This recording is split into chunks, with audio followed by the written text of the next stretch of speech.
Bonjour à toutes et à tous, je suis ravie de vous retrouver dans cette nouvelle capsule consacrée au papillomavirus. Vous savez que c'est mon sujet de prédilection j'en parle depuis 2018, il y a plein de vidéos sur cette chaîne.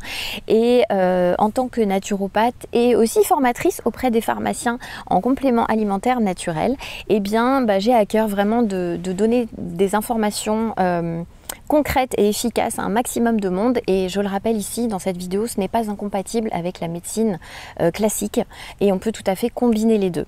Donc dans cette vidéo on va voir ensemble les pires choses et les pires conseils que j'ai entendus pour faire face à un papillomavirus. Et quand je dis pires conseils, ça peut être aussi bien les conseils qu'on peut s'échanger entre copines, mais aussi les choses qu'on peut lire sur internet, et également les conseils qui ont été donnés ou les avis qui ont été donnés par certains personnels soignants et notamment des médecins.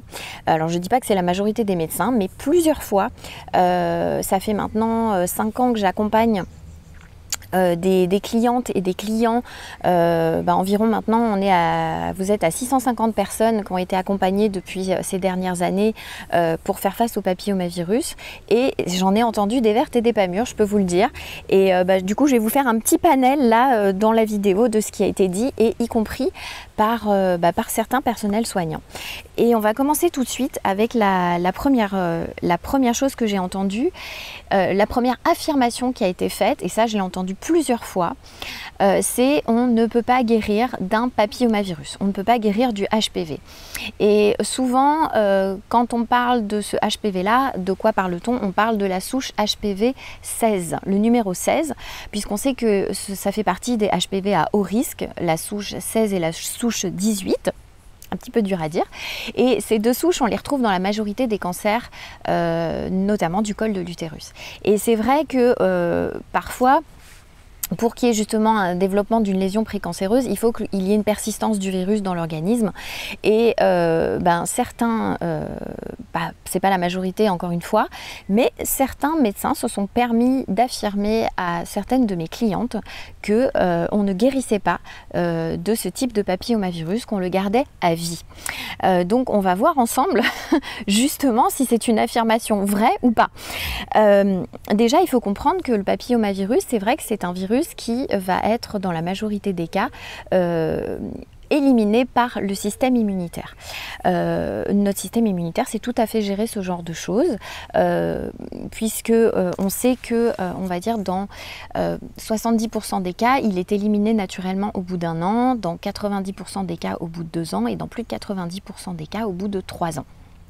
Et ça, notre système sait tout à fait le faire. Et on a même identifié aujourd'hui les lymphocytes qui étaient capables d'éliminer justement la charge virale du papillomavirus. C'est une étude notamment qui a été réalisée en 2014. Et on s'est rendu compte que les femmes qui éliminaient plus facilement le papillomavirus avaient justement un taux de lymphocytes T plus élevé, ce qu'on appelle notamment les CD4+, les lymphocytes T helper. C'est ce qu'on appelle la deuxième ligne de défense, c'est l'immunité à médiation cellulaire. Et on s'est rendu compte que ces femmes avaient une réponse immunitaire robuste. Et par conséquent, elles étaient tout à fait capables d'éliminer cette charge virale. A contrario, on s'est rendu compte que certaines femmes n'arrivaient pas justement à éliminer ce virus parce que justement, elles avaient un système immunitaire plus faible. Et donc affirmer déjà une première chose, c'est que ce que je vous ai dit précédemment, c'est qu'il y avait la possibilité d'une élimination spontanée. Donc notre corps sait tout à fait le faire. Donc affirmer comme ça de but en blanc qu'on ne guérit pas d'un HPV, je trouve que c'est un petit peu fort quand même, parce que ce n'est pas une réalité déjà, c'est pas une réalité scientifique non plus, c'est un avis qui est donné. Et c'est vrai que ce qui est inquiétant dans ces cas-là, et ce sur quoi il faut se préoccuper, c'est justement de ne pas faire en sorte que le papillomavirus persiste. Et on va voir un petit peu plus loin dans cette vidéo justement comment on va pouvoir aider notre système immunitaire principalement à l'éliminer. Donc système immunitaire robuste. Il faut savoir une chose aussi, donc en élimination spontanée grâce justement à notre immunité à médiation cellulaire principalement. Et puis autre chose aussi, c'est vrai que le papillomavirus c'est un champion de la cachette, il se cache, il a la particularité de se cacher dans le système immunitaire. il a la particularité de se cacher du système immunitaire et c'est peut-être pour ça aussi qu'on a pu vous dire qu'on n'en guérissait pas parce qu'il n'est pas toujours détectable par plusieurs mécanismes, dont 3 en particulier sur lesquels je reviendrai probablement dans une autre vidéo pour pas que celle-ci soit trop longue, mais c'est ce qui peut expliquer justement la difficulté à l'éliminer. Mais pour autant, ce n'est pas par exemple comme le virus de l'herpès. Le virus de l'herpès, lui, va se cacher dans le système nerveux et il va être beaucoup plus compliqué à être éliminé. Mais c'est vraiment 2 choses différentes. Le seul point commun qu'il va y avoir entre l'herpès et le HPV, c'est que ce sont toutes 2 des IST, donc des infections sexuellement transmissibles, et également qu'elles se situent principalement au niveau génital. Voilà, tout simplement, c'est le seul point commun. Donc, je trouve que c'est un petit peu dur et un peu féroce d'annoncer à une femme, et ça vous est peut-être arrivé, lors d'un résultat de frottis où on vous dit « Vous avez un HPV 16 qui est la souche à haut risque du papillomavirus, celle qu'on retrouve dans la majorité des cancers du col de l'utérus, et sachez que vous n'en guérirez jamais. » Je ne sais pas pour vous, mais je trouve ça extrêmement violent et surtout que ce n'est pas une réalité encore une fois. Donc c'est pas forcément la meilleure chose à dire, la meilleure chose à faire. C'est vrai qu'il y a des gens qui vont avoir des difficultés avec le papillomavirus, ils vont avoir des difficultés à l'éliminer, il va y avoir une persistance du virus au-delà de 3 ans. Et c'est justement là-dessus qu'il faut travailler en priorité. C'est si vous savez que vous avez un papillomavirus, la première chose que j'ai envie de vous dire, c'est déjà pas de panique parce que votre système immunitaire est capable de l'éliminer. Effectivement, on va vous proposer une surveillance médicale. Souvent, on va suivant si vous avez des lésions ou pas, on va vous proposer de revenir peut-être dans 6 mois pour vérifier la lésion, ou ça va être peut-être dans 1 an. Et puis on vous refera un frottis. Donc les frottis sont effectivement totalement indispensables et c'est important de continuer à avoir une surveillance par rapport à ça, mais franchement, à créer du déterminisme chez les gens en leur disant que vous ne guérirez pas, c'est totalement faux, c'est totalement erroné. Voilà, donc c'est important de le préciser, et je vois encore certains commentaires sous les vidéos YouTube où effectivement on annonce que soit le médecin vous a dit que c'était pas possible, soit certaines personnes sous les vidéos affirment que on n'en guérit pas, mais voilà, c'est faux, ne dites pas ça parce que c'est pas vrai, à moins d'avoir une déficience immunitaire acquise, notamment c'est ce qui se passe chez les gens qui sont greffés, chez les personnes qui ont le VIH, donc on a des gros problèmes justement immunitaires, mais enfin ça va pas être la majorité des personnes, donc non, on ne peut pas affirmer une telle chose, d'accord? Ça c'est et puis je trouve ça hyper violent, voilà. Vous me direz d'ailleurs sous cette vidéo si ça vous est arrivé. La deuxième chose que je voulais vous dire également, c'est voilà, tous les conseils qui ont été délivrés en application locale. Et alors là, vous allez voir, c'est le festival. J'ai eu pas mal de choses, mais ce qui ressort principalement, c'est d'appliquer du vinaigre blanc sur, par exemple, si vous avez des condylomes, donc des verrues génitales, hein, qui sont toujours dues au HPV. Si vous avez des lésions, ça va être de faire des douches vaginales au vinaigre blanc ou d'appliquer directement du vinaigre blanc sur les verrues si vous avez des verrues. Est-ce que vous avez déjà essayé d'appliquer du vinaigre? Ne le faites pas. Surtout, j'ai envie de vous dire, ne le faites pas. Vous pouvez vous imaginer, voilà, on va espérer que ça va venir brûler quelque chose. Alors, dans l'idée, pourquoi pas? Mais sincèrement, le vinaigre blanc, réservez-le plutôt pour faire le ménage. Ça peut être très utile, effectivement. Mais appliquer sur le corps du vinaigre blanc et surtout sur cette zone-là, même si le vinaigre blanc a des propriétés bactéricides, pourquoi pas intéressantes, c'est pas une chose à faire. Franchement, je le déconseille totalement. Même sur les verrues, vouloir éliminer une verrue avec du vinaigre blanc, y a de l'idée au départ, mais mon bon sens a envie de me dire que non, ne le faites pas. J'ai eu aussi alors des huiles essentielles. C'est vrai qu'il y a de l'idée aussi dans les huiles essentielles, hein, notamment le tea tree, l'huile essentielle d'arbre à thé. Alors c'est vrai qu'on dit que l'arbre à thé est antiviral. Alors le souci, c'est que ce n'est pas des choses qui ont été testées de façon scientifique. Alors je dis pas, hein, il y a des remèdes naturels qu'on va utiliser de façon empirique, on sait qu'ils sont efficaces et il n'y a pas besoin d'études pour savoir que c'est efficace. Mais le tea tree, même s'il est un antiviral, il n'est pas réputé efficace contre le papillomavirus. Je suis désolée de vous le dire, donc ça ne sert à rien de vous extirper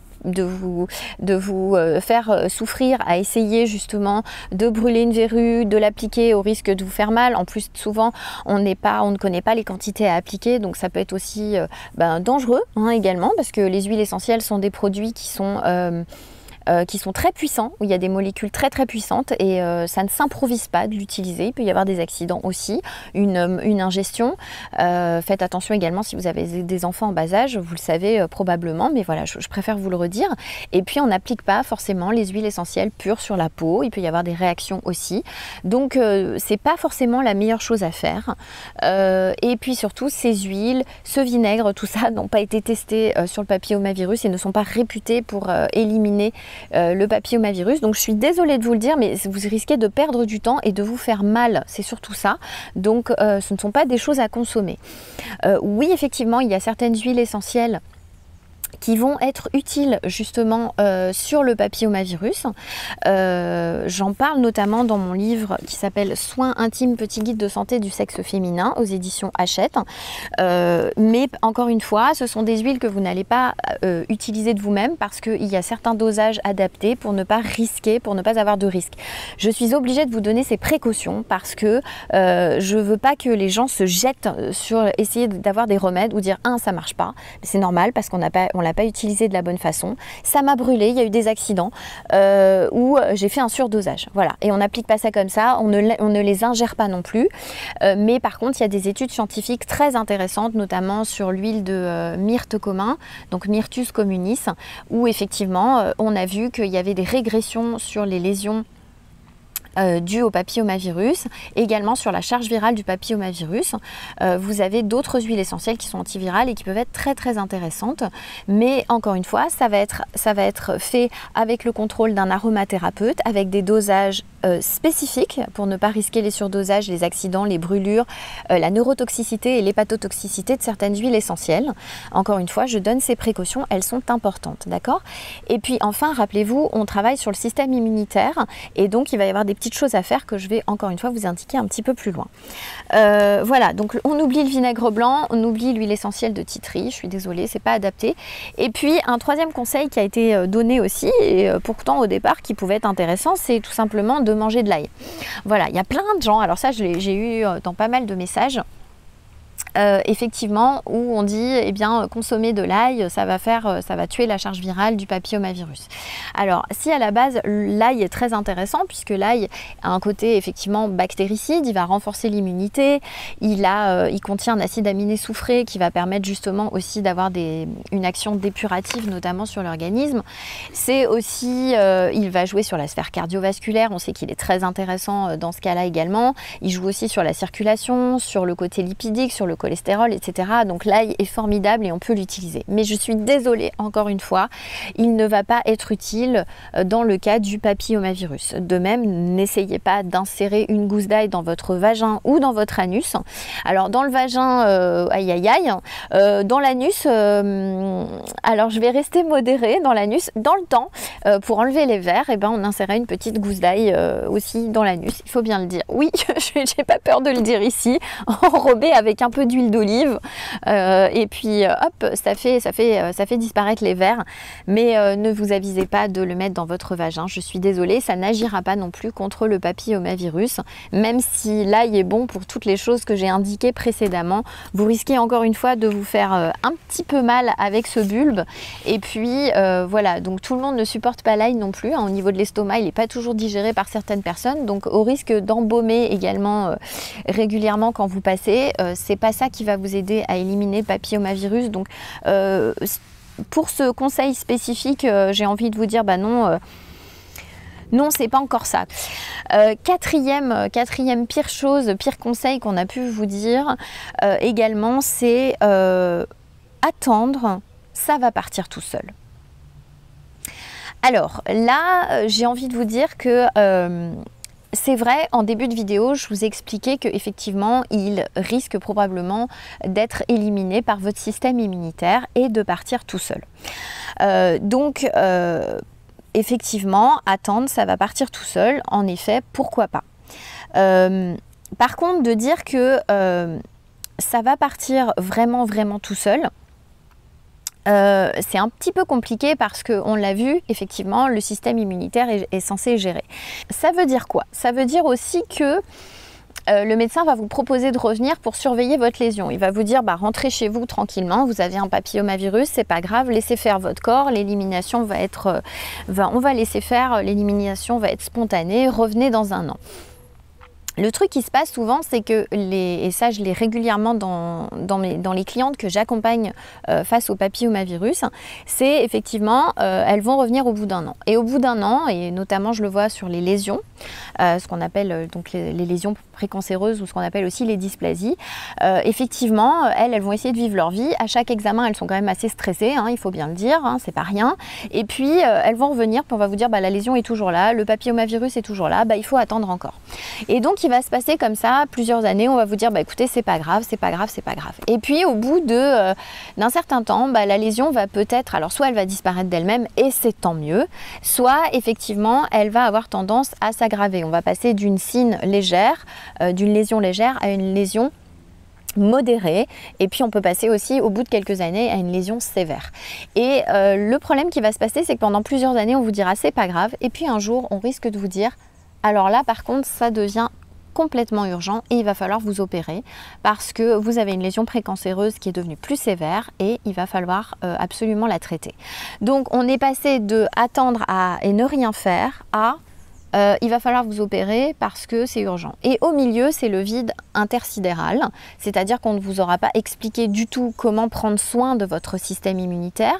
On ne vous aura pas dit certaines choses qui peuvent être intéressantes pour vous, des choses que vous pouvez mettre en place qui sont des bonnes bases de la santé, qui sont peut-être de bon sens évidentes, mais c'est quand même bon de le rappeler. Donc je vais le rappeler ici. Évidemment, il faut savoir déjà qu'il y a des cofacteurs associés au papillomavirus, et ça aussi on est censé vous l'expliquer, et parce qu'il y a des études scientifiques très sérieuses qui ont élaboré qu'effectivement on sait aujourd'hui quels sont les facteurs prédisposants à la contraction d'un papillomavirus et à la persistance du papillomavirus et à l'apparition de certaines lésions précancéreuses. Et je suis désolée de vous le dire ici, mais il y a des facteurs très importants à prendre en compte, et notamment le facteur du tabac. Le tabac est associé au papillomavirus et aux lésions et au cancer surtout du col de l'utérus. Donc peut-être que si vous fumez, si vous êtes une fumeuse, il va falloir réduire votre consommation de tabac, et ce serait intéressant de se poser la question. L'alcool également, tout ce qui va faire baisser votre défense immunitaire. Donc il est évident que si vous avez un état de stress chronique, eh bien vos défenses immunitaires vont être moins, on va dire, moins opérationnelles, c'est évident. Il est évident que si vous avez une alimentation, on va dire, si vous passez votre temps par exemple à grignoter toute la journée parce que vous êtes peut-être stressé aussi, hein, bien évidemment, si vous ne connaissez pas les bons gestes de l'alimentation, on va dire saine, hein, omnivore aussi, ça peut être intéressant. Bon, vous pouvez être végétarien, végétarienne évidemment, quoique chez les végétariens et les végétariennes, on a constaté effectivement qu'il y avait plus de difficultés parfois, et notamment les végétaliens. Les végétaliennes, parfois les véganes aussi, il y a plus de difficultés parfois parce que comme ce sont des personnes où on a des régimes qui sont mal conduits, c'est pas les personnes hein, qui conduisent mal, ce sont des régimes qui sont mal conduits, et souvent il y a des carences, et notamment en certaines vitamines dont la vitamine B12, et on sait aujourd'hui que la carence en vitamine B12 elle est associée justement à un risque accru d'avoir un papillomavirus. Les personnes qui ont des bons taux de vitamine B12 ont moins de chances de contracter le papillomavirus, d'accord? Donc ça c'est important de le préciser aussi. Donc un régime alimentaire qui va pas forcément être adapté, où il n'y a pas assez de protéines dedans, donc il va vraiment falloir se préoccuper de ça. De même qu'un régime qui va être pauvre en antioxydants, pauvre en vitamines A, C, D, E, en sélénium, en oligo-éléments bons pour la santé. On sait que les régimes malsains ont des risques, et ça a été prouvé aussi dans certaines études. Je vais essayer de vous mettre les études également sous la vidéo, voilà, je vais tenter de vous les retrouver et de faire un truc un peu correct quand même. Donc on sait aujourd'hui que les personnes qui ont un régime alimentaire malsain, on mange fast-food, où il y a des carences en vitamines, eh bien c'est associé à une augmentation de 50%, surtout chez les femmes qui ont des lésions du col de l'utérus. Il y a une augmentation de 50% de risque de passer à une lésion légère, d'une lésion légère à une lésion plus sévère. Donc voilà, c'est important aussi de prendre conscience de ça parce que évidemment que l'alimentation a un rôle à jouer sur votre immunité. Ça, je vous le cache pas. Il y a plein de vidéos d'ailleurs sur le sujet que vous trouverez évidemment à droite et à gauche, et c'est très important d'en prendre conscience. De même que le sport, on sait que le sport aussi va augmenter évidemment l'immunité. Les cellules immunitaires sont plus actives aussi lorsqu'on fait du sport, de même que lorsqu'on dort, lorsqu'on a un sommeil en quantité et en qualité suffisante, notre corps se répare, et aujourd'hui, et on sait également, ça a été prouvé par des études, que nos lymphocytes sont beaucoup plus forts. Donc l'immunité à médiation cellulaire est beaucoup plus forte. Et c'est très important de le comprendre, et notre corps est vraiment capable de gérer tous ces dysfonctionnements parce qu'on lui donne les moyens, parce qu'on évite d'entraver justement on évite d'entraver son bon fonctionnement en ayant une hygiène de vie correcte. Donc vous dire qu'il n'y a rien à faire, qu'il faut attendre, eh bien c'est faux. Vous devez être proactif et proactive pour avoir une meilleure immunité. Donc quand vous êtes face à un HPV et quand vous avez des problèmes, c'est évidemment de ne pas paniquer bien sûr, mais aussi d'autre part de commencer à prendre conscience de votre hygiène de vie et peut-être de modifier certaines choses, et pas tout d'un coup peut-être si c'est trop difficile pour vous, mais de commencer à regarder votre alimentation, de commencer à voir un petit peu où vous en êtes dans votre stress. Est-ce que vous avez un stress chronique? De peut-être vérifier aussi si vous dormez suffisamment. C'est 7 à 8 heures le sommeil, c'est pas 6 heures, 5 heures à l'arrache. Voilà. Parfois on a des difficultés dans la vie effectivement aussi qui font qu'on ne peut pas dormir suffisamment, mais ça doit rester sur un temps court où on doit pouvoir tenter d'avoir des solutions en tout cas pour aider davantage. Et puis évidemment peut-être vous remettre au sport si vous ne faisiez plus de sport depuis un moment, et vous allez voir comme ça fait du bien, c'est bon aussi pour le moral. Voilà, c'est tout ça, c'est un ensemble de choses qui vont être vertueuses et qui vont aider votre corps justement à pouvoir éliminer au maximum la charge virale et puis voilà, face à ce papillomavirus. Donc c'est important de le préciser, donc attention à ce conseil qui dit qu'attendre, il n'y a rien à faire. Ben, encore une fois, je suis désolée, mais c'est faux. On ne peut pas dire ça aux gens, attendre, il n'y a rien à faire. Vous devez être proactif et proactive, et vous devez retrouver dans ces cas-là au maximum les meilleures choses à faire, et c'est votre bon sens à vous aussi pour retrouver plus de vitalité, pour aider au maximum votre corps et votre système immunitaire à réagir de façon optimale face à la charge virale du papillomavirus. Voilà, j'espère en tout cas que jusque-là, je ne vous ai pas perdu et que tout est OK pour vous et que ça vous paraît logique. Surtout, vous mettez bien vos commentaires sous cette vidéo si vous avez besoin d'informations supplémentaires, ou tout simplement partagez votre expérience également.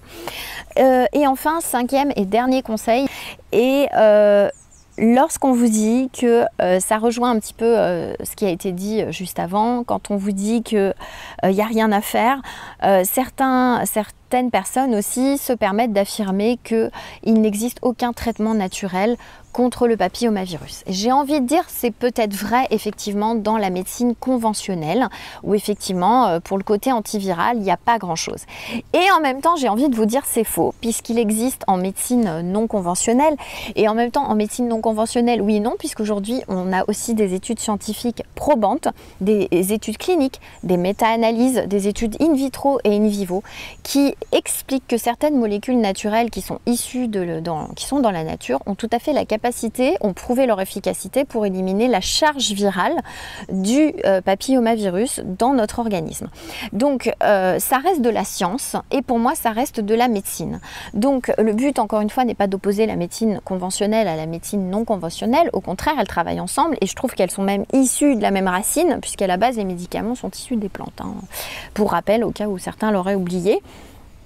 Vous le savez, je pense, qui regardez cette vidéo, vous ne le découvrez pas, ou qui avez l'habitude de me suivre. Mais donc affirmer qu'aucun remède naturel n'existe contre le papillomavirus, c'est une hérésie pour moi. De mon point de vue, en tout cas, je trouve que c'est faux.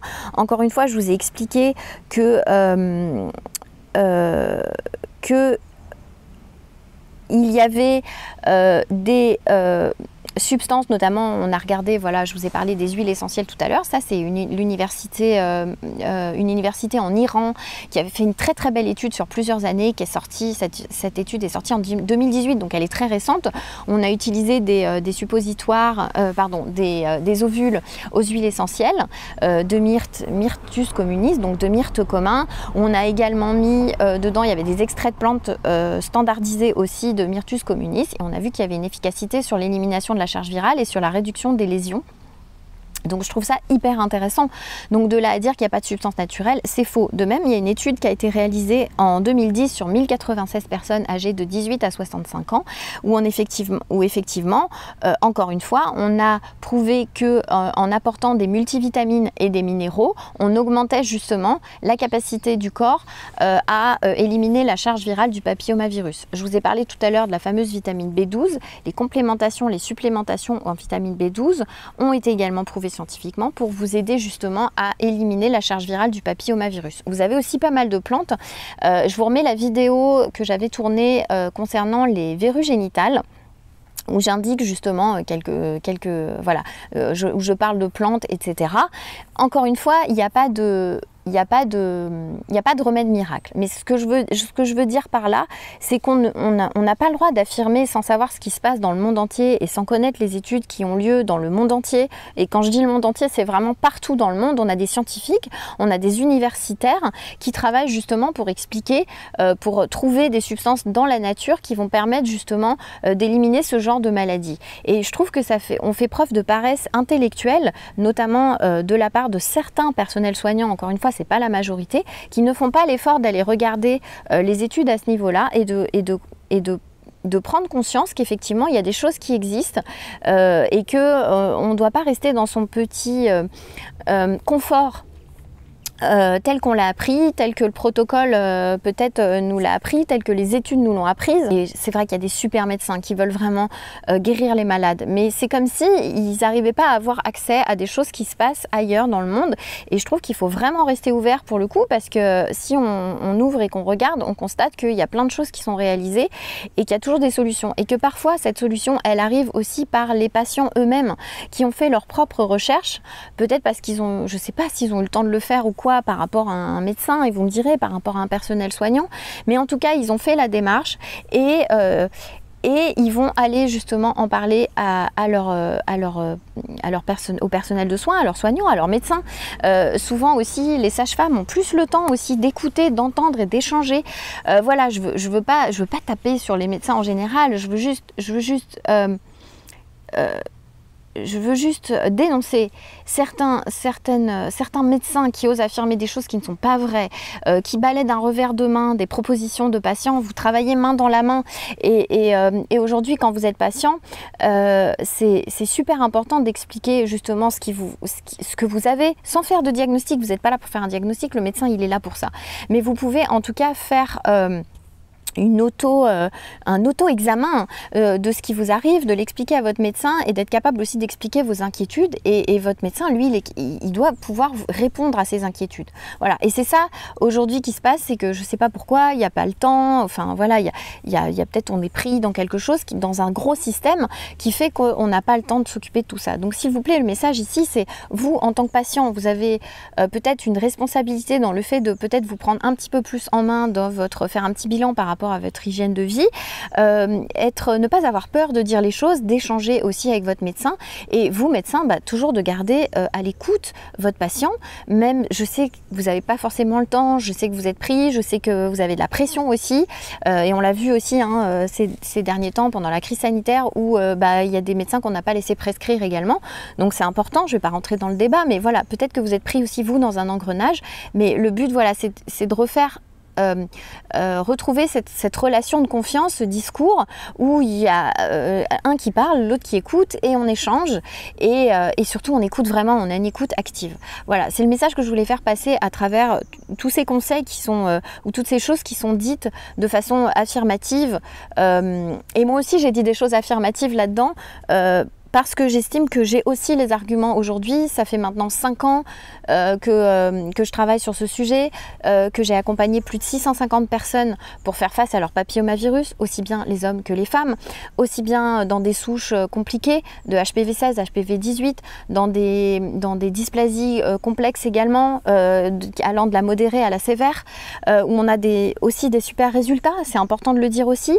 Des fois c'est un peu plus long pour certaines personnes, et puis en travaillant aussi encore une fois main dans la main avec le médecin, où le patient a osé dire qu'il essayait d'appliquer des choses. En attendant, vous savez, dans cette période de creux où on vous dit que vous devez attendre, qui dure peut-être plusieurs mois, voire plusieurs années, et ben dans cette période-là, c'est ce que les gens font. Ils sont actifs. Et c'est ce message-là que je voulais faire passer aujourd'hui. C'est pas une fatalité, il y a vraiment des choses à faire. Si vous voulez en savoir plus sur le papillomavirus, si vous voulez avoir vraiment plus d'infos et aussi vous rassurer, d'accord? J'ai créé 2 e-books qui sont en accès libre, que vous pouvez retrouver donc sous cette vidéo. Il y en a un qui s'appelle les 5 erreurs à éviter en cas de HPV, et le deuxième qui s'appelle 17 infos essentielles à connaître sur le papillomavirus, où vous retrouvez notamment comment lire vos analyses, votre résultat de frottis aussi, parce que des fois vous ne comprenez pas forcément, parce que des fois votre médecin il n'est pas joignable tout de suite, donc il ne peut pas vous expliquer, alors vous êtes en panique. Donc là ça va vous permettre justement de voir un petit peu tout ça. Si vous avez des questions, vous pouvez les poser ici. Bien entendu, vous avez d'autres vidéos qui sont accessibles sur la chaîne. Si vous avez aimé cette vidéo, je vous invite tout simplement à la liker, ça m'encourage aussi à en créer d'autres, à la partager aussi si vous considérez qu'une personne aurait besoin effectivement d'avoir ces informations, n'hésitez pas à lui passer. Et puis surtout pas paniquer, hein, c'est important, c'est l'info que je voulais faire passer aussi. Et puis plus vous allez en savoir sur vous, comment vous fonctionnez, sur la problématique que vous rencontrez, plus vous aurez aussi les moyens d'y faire face, et c'est important, et c'est le but de toutes ces vidéos qui sont réalisées aujourd'hui sur YouTube. Voilà, donc allez télécharger les e-books, et puis merci encore de votre suivi et de votre confiance, et je vous dis à très bientôt dans une prochaine vidéo.